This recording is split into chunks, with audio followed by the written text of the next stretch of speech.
So how are the sales going in Europe? What's your take on that one? It's as in the intro. Yeah, sales in Europe. Amazon overall is, I think, in every marketplace is seeing substantial increase in sales due to the recent pandemic that we've had. So I really haven't seen any marketplaces almost go backwards with that. I think you probably just need to look deeper into specific categories to see how things are going. But I would say overall, yeah, UK, Germany, France, Italy, and Spain have all been flourishing. There's been a real level of momentum there, which I think will kickstart a lot of success for brands that maybe didn't take Amazon too seriously at the beginning. So yeah, I would say definitely over the last few months, sales are propelled. It'll be interesting to see what level they'll stay at when things start to go back to normal, to whatever extent that will be. And what's interesting is that specifically the countries of the south of Europe, which are like Spain and Italy, which were smaller in terms of Amazon, have been really picking up because that was the only way people could get products during the COVID period. So Yeah. great. So Zach, thanks a lot for that small introduction about Europe. Now, I like to start with a fun part because we like to have to have fun. Also, a fun fact about yourself, Mark. So you gave me time to prepare for this, and there were many fun facts. The one I settled on was so my full name is Mark Petit. Petit being French, meaning small or little. However, I'm 6'4" or 194 centimeters. So yeah, I'm very tall. Yeah, I have a surname that basically says I'm small. So school was a tough place for me when I was younger in Scotland. Yeah, so they were good at French at least, so they understood that petite was I small. wasn't good at French. I did German at school because my French was terrible, but Okay, my family members were good at French. cool. That just to be clear, that petit in French it was only one T in the middle, Yeah, so you do have like you're a big petite, let's say. yeah. My Um, name's got two T's. Yeah, so even three, we could say. Um, true. so a bit about yourself on the serious side and a few words on Sky High Media, your agency. Yeah, yeah, sure. So prior to running Sky High Media, I spent a number of years at Amazon, based in their UK office. I was specifically in the Amazon advertising division, so I would help vendors and sellers with their advertising strategy. Thereafter, leaving Amazon, I worked at a technology company for about 18 months, and then I also set up Sky High Media. Sky High Media is a full service Amazon agency, and we specifically focus on Amazon across all of Europe, North America. So we like to think we have a global presence. And yeah, we've been doing that for about 3 years now, Jerome. So we do have a decent team that's been built up over the last few years. We're all right now working remotely. But yeah, that's basically my day job and what keeps me busy. And you're based in London, right? Yeah, so Scottish accent, live in London, based in London. Our office now is actually just outside Canary Wharf. So we've just moved there a few days ago. Great, awesome. So let's jump into the topic and about the world of advertising. So there are different parts of advertising. Could you make a small intro of the different options there are in terms of advertising on Amazon? Yeah, so if you're a seller, vendor, you have a number of options available to you when it comes to marketing, and paid for advertising in theory is one of those options. You can then break that down further. And the way that people will typically look at Amazon's advertising options is they'll categorize them into Amazon PPC, which is known as sponsored advertising. And then you've got the programmatic display and video arm, which is called Amazon DSP. So the Amazon PPC, or sponsored advertising, there's different names you can call it, is probably the most popular, the one that sellers typically activate first because it has low barriers to entry. It's fairly straightforward to get set up, and you typically see results come in a few days after running the campaigns. Amazon DSP, on the other hand, and I know we'll come on to this, is a slightly larger proposition which allows you as a brand to take advantage of stronger targeting options that Amazon has within its ecosystem. And it allows you to reach Amazon customers both on Amazon, but also off of Amazon on other apps, websites, and a range of platforms as well. Okay, great. And let's dive into, so DSP. So already the name is a bit strange. You've got programmatic. Like, what is that really? Well, programmatic advertising is just a term that basically means that you can show an ad to someone in real time, and the programmatic side of it, there's an algorithm that will do it automatically, and it will decide how much you pay to show an ad to that customer. So Amazon DSP used to be called AAP, or the Amazon Advertising Platform, but Amazon DSP, it's a demand side platform. So the way it works is, I'm a brand, I'm on Amazon, and I want to reach people who are interested in my product. Let's say I sell bikes. I can go into real granular detail within Amazon and target people who have looked at my product, looked at similar products, typed in certain keywords, maybe added products to their basket that are related to bikes, but they haven't completed them. And then I can target them with display ads, video ads on Amazon or across other websites or social media channels. So it's typically what we call an upper funnel advertising solution. So when you've been running sponsored ads for a while, Jerome, you almost hit a ceiling where you can't really get a ton more sales because you've kind of fully, taken advantage of the traffic that's there. And so the Amazon DSP is a great way of almost casting the net further afield and allowing you to reach customers in a range of environments and try and bring them back to Amazon. So it is a lot larger. And like I mentioned at the beginning, think of it as like display banners that you would see online anyway. But what we're seeing a lot of traction in within my agency is the video side as well, because people do engage with video far more than what they do with display advertising online. I mean, think about it. When was the last time you saw a display ad and clicked on it? When you're browsing a website, it's probably fairly rare. So. And how does that video side work? Is it like video on search, or is it videos which are on? Because I know YouTube is like outside grounds for Amazon. What kind of videos, or how does that work?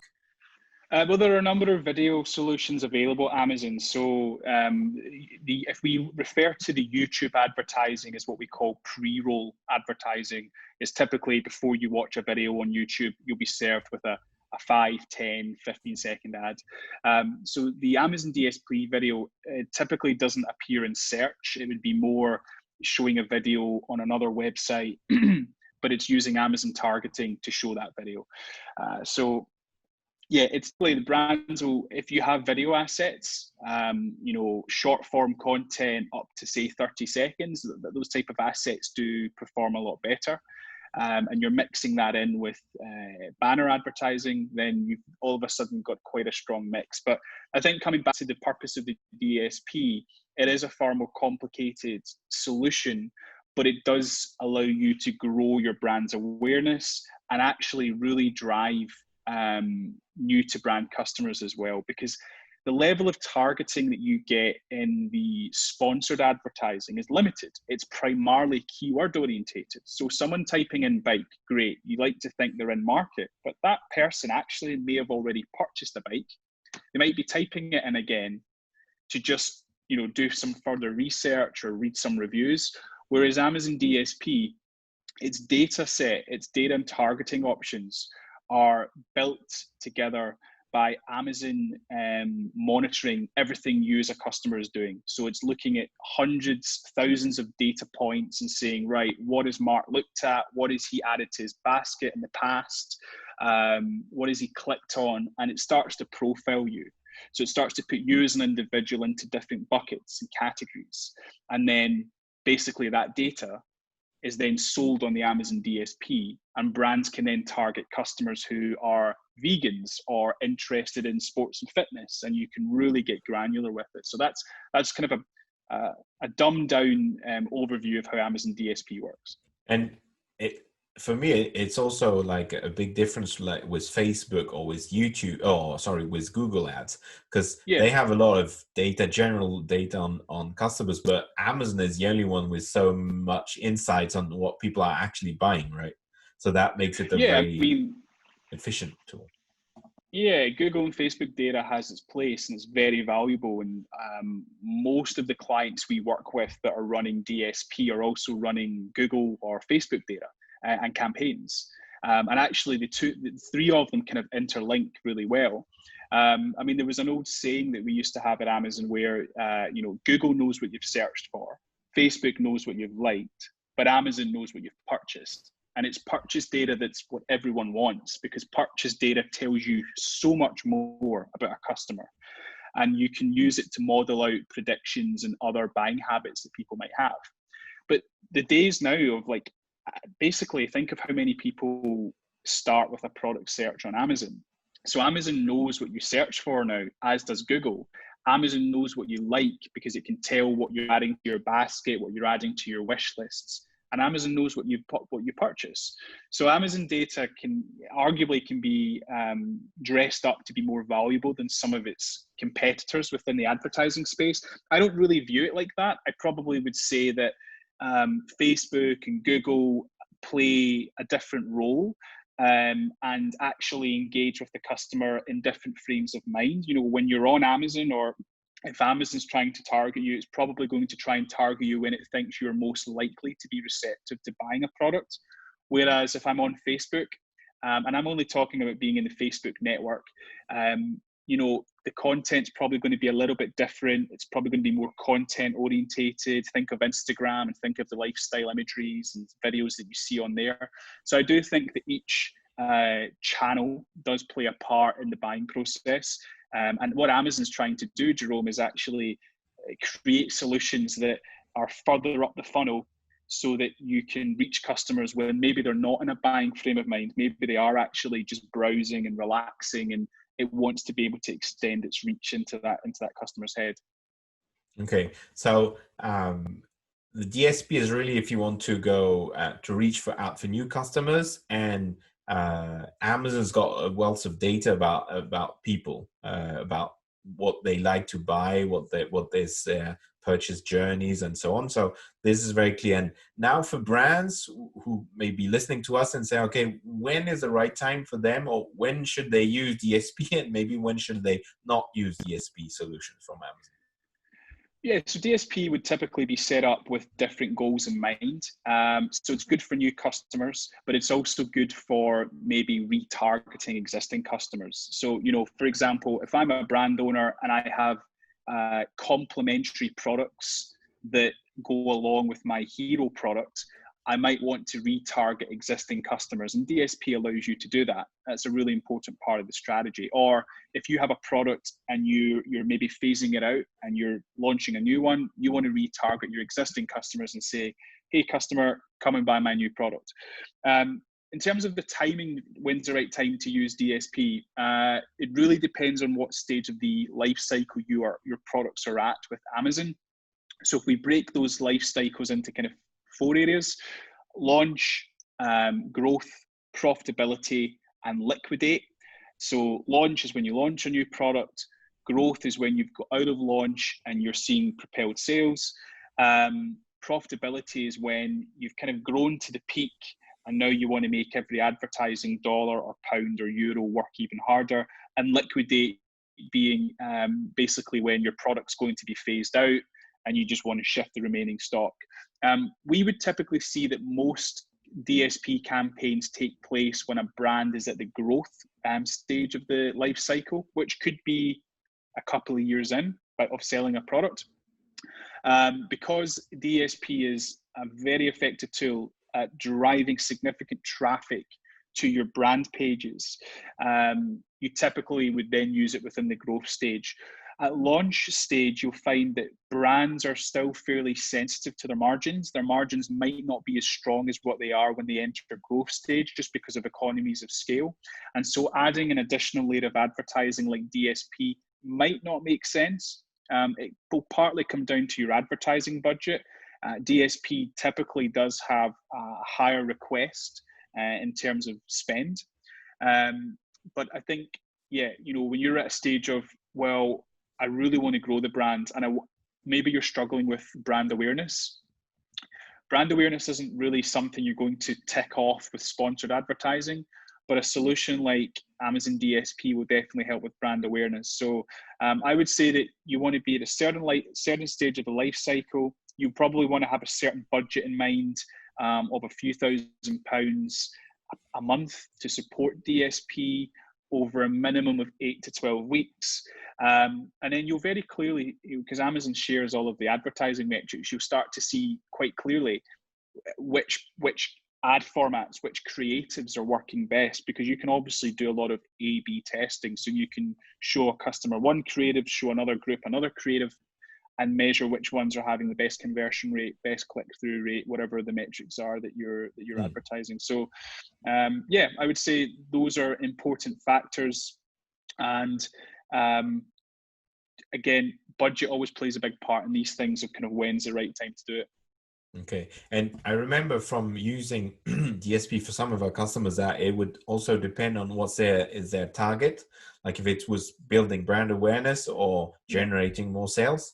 And I remember that if you're building more sales, then brand awareness or the stage at where you are or your competitive environment had a big impact. Whereas so sales would be, you have to look at where you are because your return on investment is very important. If you're only building brand awareness, so that means you probably start at a stage where you will have to have a lot of impressions before you start to sell. So perhaps maybe depending on your target, the cost will be more or less, right? Yeah, so that's a good point. I mean, if you look at, again, these two main advertising formats, sponsored advertising, because it's a lower funnel solution, will typically achieve a better return on investment or a lower ACoS for brands than what a DSP type solution will. And primarily that's just because they are at different stages of the funnel, and the pricing model is very different as well. So DSP is great for reaching people who are considering your product or are aware of your product but are not engaging, whereas sponsored advertising is far more down the funnel. It's reaching people who are more or less in market for your product or similar products right now, because they're typing in keywords, they're looking at competitors' products, and the two complement each other. And what we typically see is when we run DSP campaigns for clients, we see the volume of search traffic go up overall. So we see the branded search terms go up. We also see the category search terms go up as well. Yeah, kind of a halo effect on the overall halo sales. Effect. Yeah, absolutely. And jumping on that is, what kind of metrics can you share in terms of cost, return of investment? Let's say you've got what are the minimum? Do you have a minimum threshold under which doesn't make sense to invest in that? And what, from your experience, a good return on investment you can expect? Yes, you'll never get me to say on camera what I think a good return on investment will be, because people will always hold you to that. The fact is, it varies. It varies by brand, it varies by country, it varies by category. In terms of the metrics that you'll get, they are more advanced than what you will get with sponsored advertising. So you'll see the basic metrics of sales, impressions, clicks. But what you'll also see through the DSP are the halo effect, the halo sales. So if you were, let's say you were promoting only 2 products in DSP, the reports will show you the halo sales that you got. So products that you weren't advertising but customers actually still ended up buying, that will be looked into the reporting. Where I probably find DSP reporting most beneficial is around the targeting segments that Amazon come back with.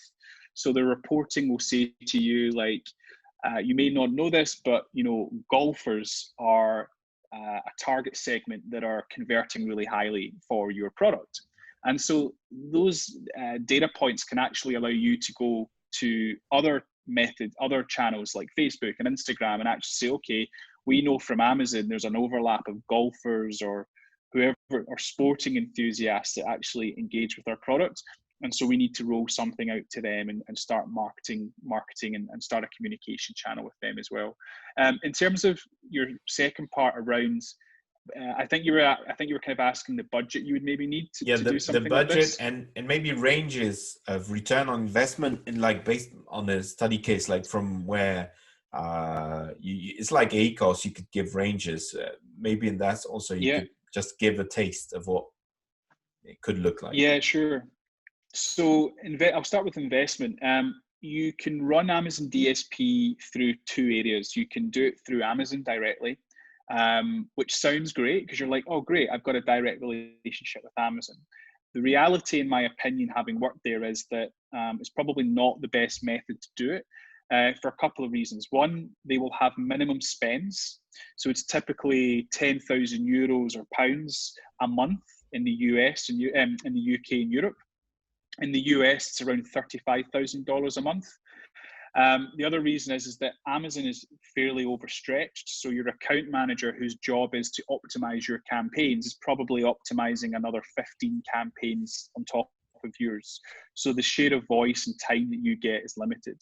The second way of doing it, Jerome, is you can go through agencies like ourselves, where we have a direct plugin and we don't have the same minimum spends. And actually, we don't give each of our campaign managers the same volume of campaigns that Amazon does, so more attention can be given. In terms of the range, so the range will vary depending on the type of product you sell. We typically see products with a higher sales value performing a little bit better in DSP because they don't have to sell as many products to even break even. So if you think about it, if you run a £5,000 or £10,000 campaign for however long, and your product only costs £2 or €2, you have to sell an awful lot of those products to get your money back plus a profit. And that is possible. I mean, we've run many campaigns for fast-moving consumer good products that are priced under £10, and they've had a ROAS of several pounds, some of them just under 10. So it is possible. If you sell the right product at the right time, you can definitely achieve that. But your life is made a little bit harder in that case. Whereas if you're selling an electronics product or something that's over £50 or €50, then it doesn't take you as many units to sell in order to get to that positive return on investment. So it really does vary. I would say the key metrics that you probably should focus on when it comes to DSP is your impressions, your engagement rate, so click-through rate and things like that. And of course, as a secondary line of objectives, actually monitor how your ROAS is doing there, because it'll feed into your sponsored advertising as well. So actually what you probably should be doing is adding the results up of your sponsored advertising and your DSP as one and looking at the overall effect rather than just displaying them out separately. Yeah, it's like net ACOS, taking in consideration cost of advertising overall all sales. And because I don't like to let go so easily, I'd like to push you on the return on ad spend. What, let's say from your experience, which ones are you would be really proud of in terms of what is like a very good result, and one which is very poor where you say, okay, it doesn't make sense? It depends on the client's margin. So, if a client has a really strong margin where they have over 40% gross margin on their product, then the ROAS would be very different from a client that's working with margins of 20% or 10%. Yeah, if we were looking at not looking at their margin, but like return on investment, like let's say you spend 10,000 and you could expect to have a gross, or like if it's above $1 million, let's say, account yearly, and they do a campaign like that, what kind of like growth they could see? Or is there something you could share from your experience of some accounts? Yeah, generally speaking, yeah, it does come down to margin, but if you're running DSP and you're you're not losing money and you're getting a few pounds or a few euros, that's a good start, because the platform does get smarter over time, Jerome. So there's a level of automation that's done there that over time you should actually start to get more efficient results. And then, when I'm running campaigns, we will have a goal in mind. And so usually for the first few weeks, our goal might not even be a positive ROAS. It just is getting impressions and awareness. And then as the ROAS starts to improve, we start to increase it. So maybe we get to £1.40. We then want to increase it to £2.40. But each time we're increasing it or adjusting the ROAS target, we're keeping an eye on, does that affect conversion rate? And we're also keeping an eye on the sponsored advertising as well, because what you might see is your sponsored advertising ROAS and ACOS go up, and your ACOS goes down, your ROAS goes up. And so it's finding a balance on there. But I think even using the current climate, the pandemic we've seen, ROASs have been a lot higher than what I would have expected them to be previously, by 2 or 3 times the amount. Just due to more online shoppers buying products that they maybe traditionally only purchased in grocery stores, whereas now they're using Amazon and online platforms to get those goods. So particularly in the fast-moving consumer goods categories, we've actually seen a lot of really good momentum being built there as well. Yeah, so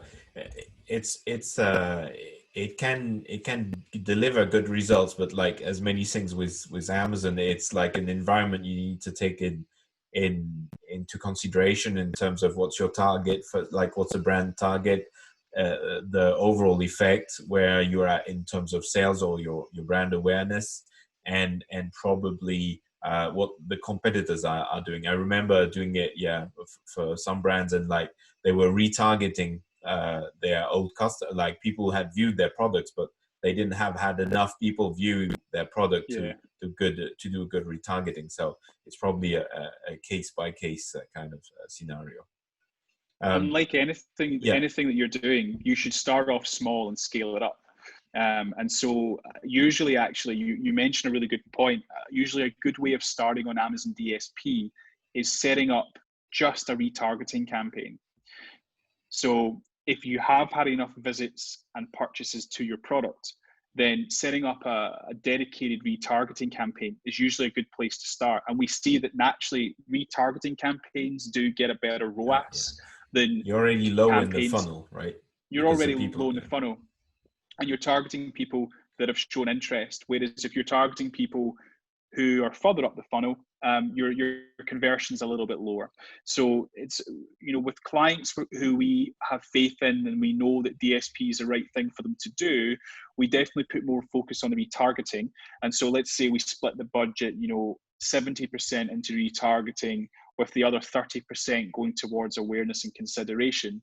And then we start to adjust those percentages as things start to take off over time. So it's a really good way of doing it. Okay. Yeah. And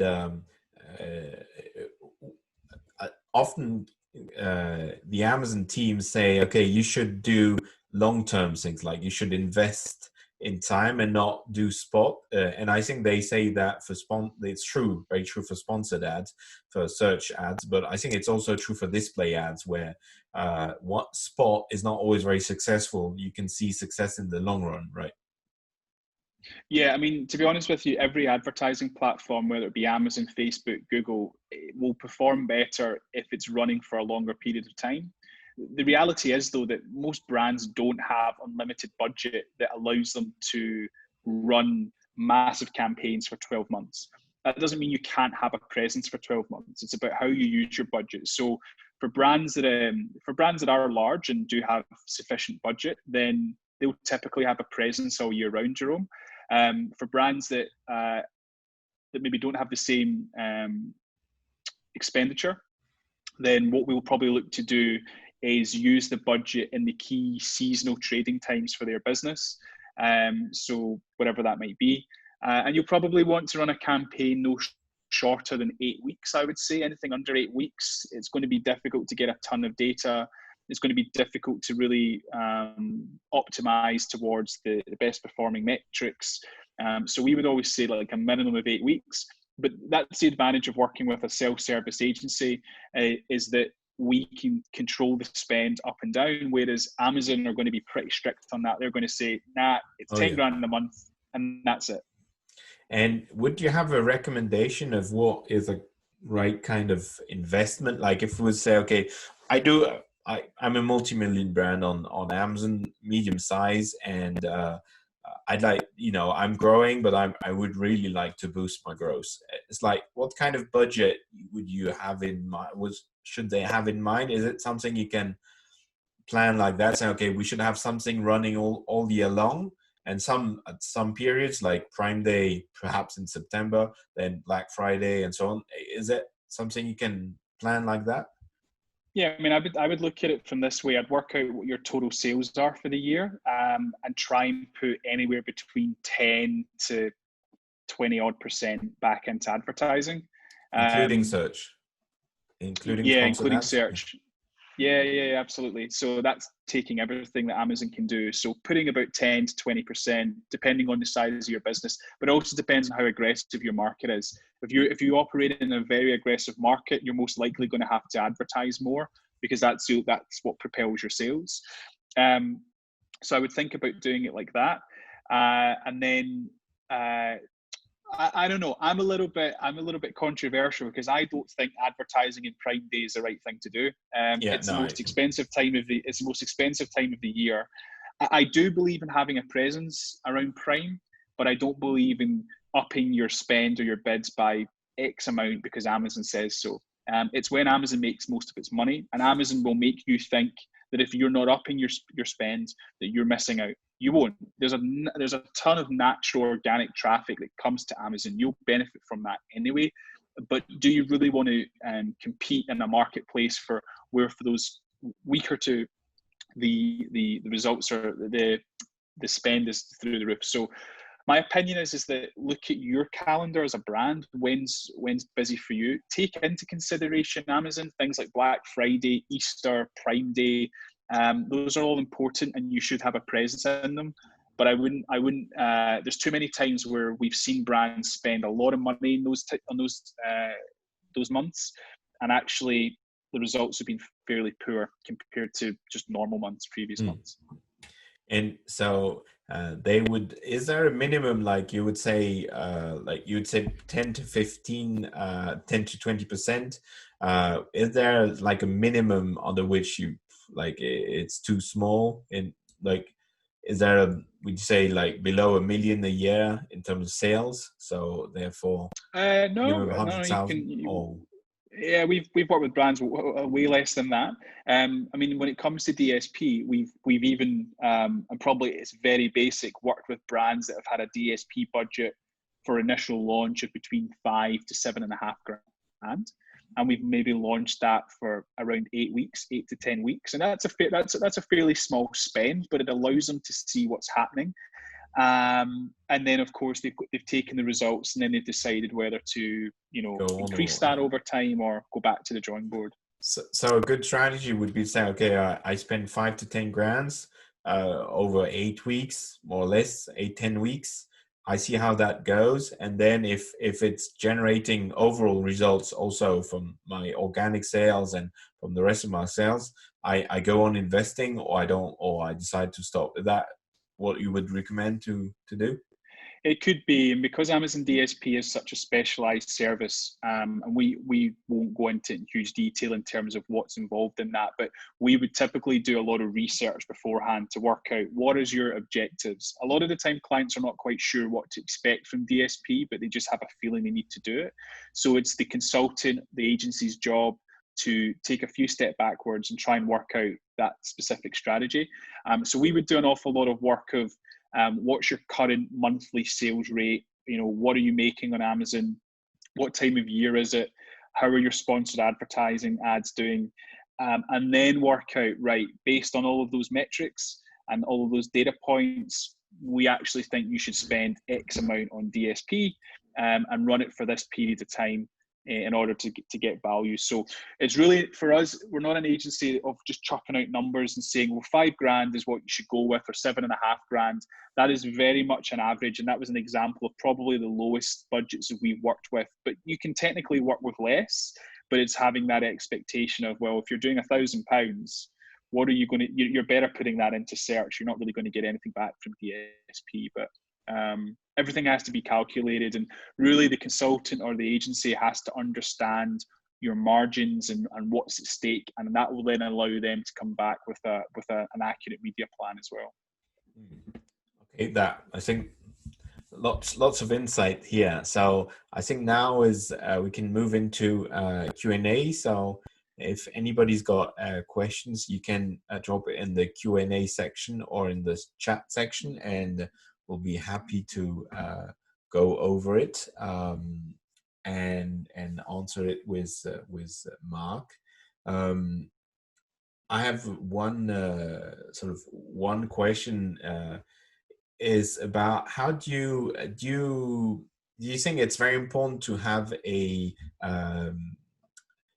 promotion campaign linked to your DSP? Like, price is a driver, like, but me as a consultant, like, and helping a lot of companies, we try to not lower too much the value and increase as much the prices. And Amazon obviously is a promotion machine, so it's like it's always pushing. And if you talk to people from Amazon advertising, say, yeah, you need to make a promotion plus an advertising, and that will run great. Which, sure, is the cheaper you sell, the more you will be selling.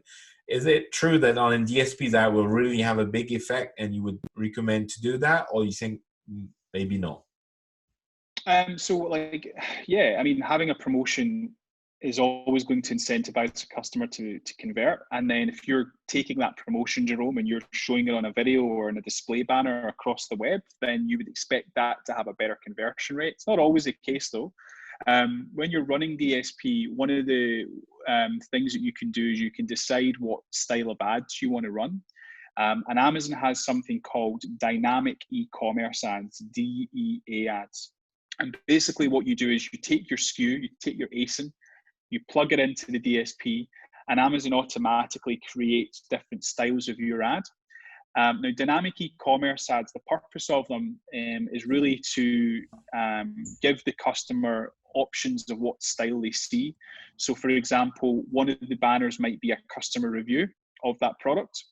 The other banner might be a coupon or a discount. The other one could be shop now. So there's basically 4 or 5 different call to actions that you can have on these banners that are created automatically. And then you can start to see, well, which one has the best conversion. So for example, if you're selling a product that is priced a little bit more than £20 and falls into that consideration phase where people have to think about it a little bit more, like think of a TV. You know, you're not just going to buy a TV like that. You're going to do your research. You're going to read the reviews. You're going to read the content. Then an ad that's showing me a customer review of that TV is going to be far more powerful than an ad that just says shop now. Or an ad that's promoting that TV with a coupon or a 5% discount, again, is going to stick in my head more than a more generic one. So yeah, promotions play an important part in the overall flywheel effect on Amazon. But it's finding that balance that you don't really want to, you don't want to run promotions too often because it will devalue the brand, it will eat into your profit margin. Advertising eats into your profit margin as well. So it's the same process of how much do I need to advertise, and you know, what percentage of sales am I relying on advertising for? Yeah, so it's using promotion in a sensible way, or like with the purpose of reusing a coupon to advertise that coupon to have a hook which is a bit stronger than maybe only doing the advertising. So that's very interesting. So I'll try to summarize what I learned today, which is the products, like if your product is too cheap, it's complicated. So if like you're above 50 euros, you're in a good position to do DSP. You don't have to spend specifically enormous amounts of money if you go through an agency, because you can test it out for. So like on you at least have to go to 5,000 euros or £5,000, I believe, to get started, because below that the amount of data will be too little. That right? Yeah. And then the idea is there are different strategies or different ways to attack it, and probably one which is very good is to retarget the customers which have been on your pages. So it probably is also learning if your product hasn't got a lot of views, perhaps the DSP will be more expensive, because you will have less, or the system will have less data to run after customers to get to your products, right? You would just have to cast the net further afield, where you would just have to be more broad with your targeting in that case, which might work in your favor, or actually not initially. So it just depends. Yeah. Okay, great. So we don't have too many questions, because we did a great job of explaining everything. Well, we have one. Well, actually, Oh, we've here's got one coming. two. Let's see. Have you run DSP for FBA sellers, or is it mostly for vendors? When running DSP, can you approach Twitch users? Okay, so take the first one. Yes, FBA sellers, so third party versus vendor, absolutely. 3P sellers are definitely getting more involved, because the line between vendor and 3P is almost becoming less apparent, less obvious. And so 3P, now more or less have the same perks as vendors and vice versa. So yes, the answer to that is I have done that, and most of our clients are actually 3P rather than vendor. And here's another confusing one. Some of our clients are both vendors and sellers, so they have both accounts That's and our run DSP. beloved hybrid approach. The We love hybrid it. module, yeah. When running DSP, can you approach Twitch users? That's a great question. Now, I wouldn't see why not. I'm going to be honest with you. I don't have the answer to that. I haven't had a campaign where we've targeted Twitch users. I know recently, this doesn't answer your question directly. I do know recently that Amazon DSP allows you to target Prime Video users. So basically, they will be targeting segments based on people's viewing habits. That's super exciting. That's amazing, because think of how many categories and genres there are in Prime Video. But Twitch users will need to follow up, Jerome. I'll need to get you an answer for that, and you'll have to publish it, because I'm not quite sure. Well, great. We love questions which are challenging. So thank you very much for that. So I have another question is, do you recommend DSP depending on the size of a brand? Yeah, kind of. So again, if let's say you were a big parent company and you had many brands and you were launching a new brand and you had a wealth of advertising expenditure behind you, then fine, you could go into DSP and absolutely smash it. But for most brands, coming back to that launch, growth, profitability, and liquidate stage, I would say that if you're at a stage in Amazon where you're past the launch stage and you're just growing, then introducing DSP is always a good thing to do, because really it's about, can I propel my sales even further? So I think size does play a part in it. But that wouldn't be to say that just because you're a new brand or you've just launched a brand, that DSP wouldn't be relevant. We've ran campaigns for companies that are new. It will just come down to the level of investment. If you are on a fairly tight investment, then you're best starting on sponsored ads and making sure that you've mastered that, and then moving to DSP thereafter. Okay, yeah, in this gross part you were talking about. Another question is, does using DSP need already an advertising history for the products, or it doesn't matter? Well, if you've never run DSP before, then there'll be no previous advertising data. So even the biggest brands in the world that run DSP at one point will have had no data on their campaigns. So the answer would be no, you don't need previous advertising data, because the goal of the optimization manager when running your campaigns is to build up a data set in a fairly quick period of time, as quickly as possible, and then use that as a foundation to optimize your campaigns going forward. So the example I used earlier, where maybe the first few weeks is about getting as many eyeballs, relevant eyeballs, to see your ads as possible. And then once we've decided which segments are converting best for your product, you can then start optimizing towards sales. So if we know that people who are interested in golf and coffee are the highest converting audiences, then more focus can be put into those categories and similar based categories than ones that maybe aren't converting. So you don't need any previous advertising data, but having previous advertising data will generally make a difference. And I actually think that if you are doing anything outside of Amazon, so if you've done anything in Google's programmatic platform or even Facebook, there are learnings that you can bring from them into the Amazon environment, which might actually allow you to get started a little bit quicker as well. Yeah, so, and probably a big impact is the cost. Like if you have no history, or like if you're young in your evolution, then the cost is higher to do DSP, probably. There's never been a better time to do DSP now, because when I worked at Amazon in 2015 to 2017, DSP was far more basic than what it is now. If you're a seller, you now have access to brand analytics, providing you have a trademark and your brand registered. Brand analytics will give you a ton of insight on consumer buying behaviors and a little bit more about your own audience. And actually, you can take a lot of the data from brand analytics, which is free, and actually plug it into the DSP when you're setting up campaigns. If you put your product into brand analytics, you'll see the top 3 products that customers will click on. So they might not be your products, which means that if you see a couple of competitors, you actually might think, right, I want to try and target those competitors within my advertising as well. So particularly for brands that don't have any previous advertising data, a lot of what we'll do for our seller client base is actually look at brand analytics. Even your brand store, if you have a brand store on Amazon, your brand store will tell you the demographics of the people that are visiting it. Again, it's not huge information, but that's quite important because we can then use that again for targeting purposes within the DSP. Okay, great. Awesome. Do you have I think a lot of insights tonight? Do you guys have other questions for? Yes, we do have one question. Do you take Canadian clients? What is your contact information?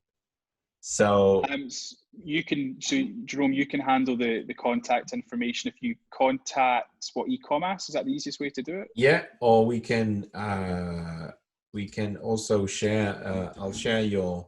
So you can look at Mark on LinkedIn, and I'll share your email address if that's okay. Or yeah, of course it is. And we do take Canadian clients. We currently work with US Canadian clients, so absolutely, we're well rehearsed in those markets. We have an account management team actually based in the US that manage our US and Canadian client base. So yeah. And I would highly recommend, obviously, Mark for his work. He knows his stuff. Although he's got that thick Scottish accent, he's a good lad. I think I have another question. PPC has sponsored products and sponsored brands. Does DSP have different type of ads? Yeah, it does. Yeah, it does. So some of the placements, like if you're on Amazon and you'll see banners on Amazon, it's quite difficult to work out what's DSP and what's sponsored advertising. It does have different placements, but remember the DSP will also show ads on other platforms. So it won't just be on Amazon. Amazon owns IMDb as an example. So your ads could appear on IMDb. They could appear. Amazon has relationships with thousands of other publishers and channels. So your ads can, in theory, appear on their channels as well. But yeah, without kind of sharing my screen, it's difficult to show you what a DSP ad is.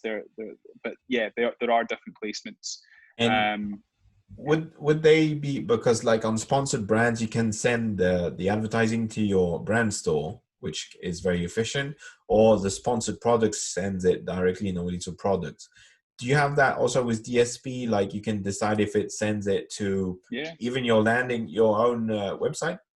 Yeah, so you can send your DSP campaigns to product pages, to brand stores, to your own website. It's a little bit different. If you sell on Amazon, You will not be allowed to use their platform to sell, to direct traffic to your own website. But if you're a brand that doesn't sell on Amazon, you can use the Amazon DSP. Like if you sell insurance, you can still use Amazon DSP to drive like traffic to your the website. non-endemic. They call it non-endemic. Yeah, non-endemic, exactly. Yeah. Great. If using PPC and DSP at the same time, are you not competing with yourself? You're not, because they're two different. First of all, they're reaching customers typically at a different stage. So the PPC is reaching people who are on Amazon typing in keywords relevant to your product. So that's people who are in market to buy. And DSP is typically a few steps up from there. So you're trying to convince people to get to that stage. PPC pricing model is, of course, pay per click. So you only pay when someone clicks on your ad. DSP works off of what we call a CPM, cost per milli, where you pay a fee for 1,000 impressions, X amount of views of your ad. So you wouldn't be competing yourself. You would, if anything, be complementing, because you're reaching that customer at different stages of the journey rather than just relying on when they're on Amazon.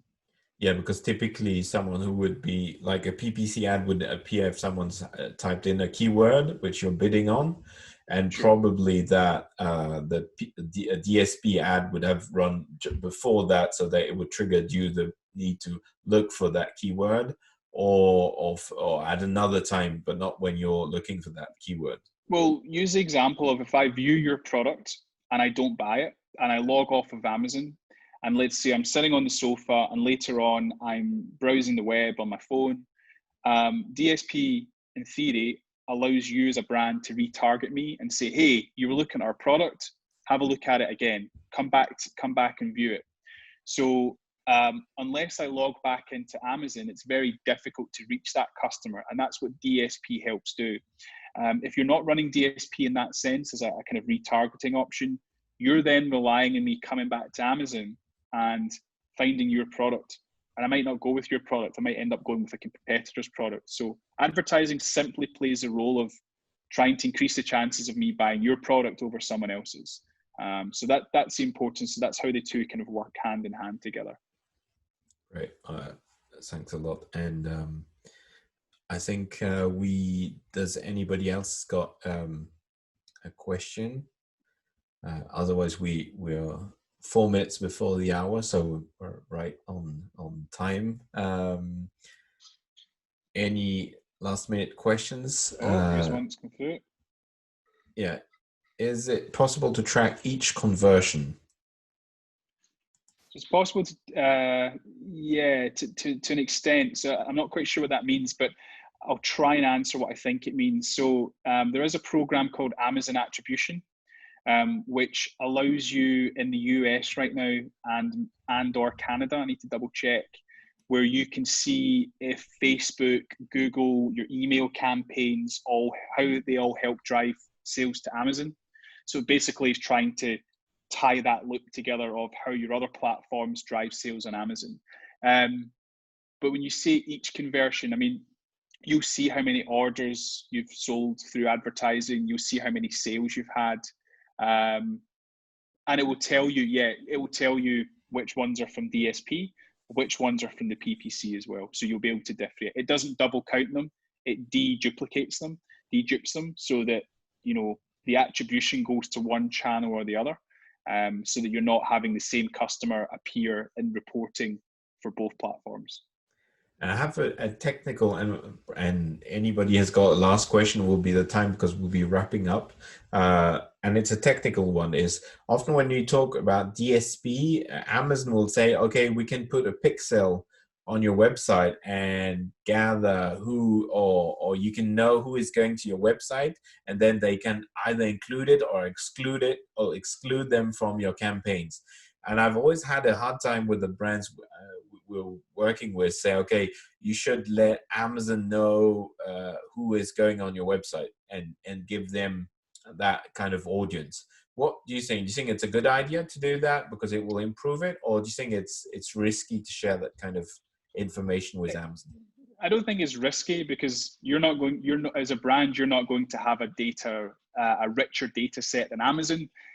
It's really just there to complement what you're doing. So by putting a pixel, whether it's an Amazon pixel or Facebook, by putting a pixel on your website, it's allowing Amazon to try and match up who's coming to your website with who's on their website. And yeah, it's a fairly important part of the strategy. But it's not really that relevant if your own website doesn't get a ton of traffic. But if it does, absolutely. One of the questions we get Even for asked quite a bigger lot. brands, like even for the bigger brands, Yeah, I which mean, could have. yeah, that's it. And that's it. Some brands are like, hey, you're not getting a pixel on our website. But it's not because, a lot of the time, it's not because they don't want to do it. It's because the logistics of actually putting a pixel on a big website can be fairly troublesome and time consuming. But a lot of brands ask, can they put a pixel on Amazon? No, you can't do that. It doesn't But work, they do. no. They ask that. Yeah. Okay, great. Well, we spot on time. Thank you very much, Mark. It was very insightful. Thank you very much for your questions and for that great audience. And if you have any questions, you can follow up on e-commerce and ping us on LinkedIn or on Facebook, and we'll be happy to catch up. We've got that question about Twitch we'll be responding to. Right. So have a great evening, everybody, and thank you, Mark, again. Thank Thanks, you. Jerome. Thanks, Yeah. everyone. Bye-bye. Bye.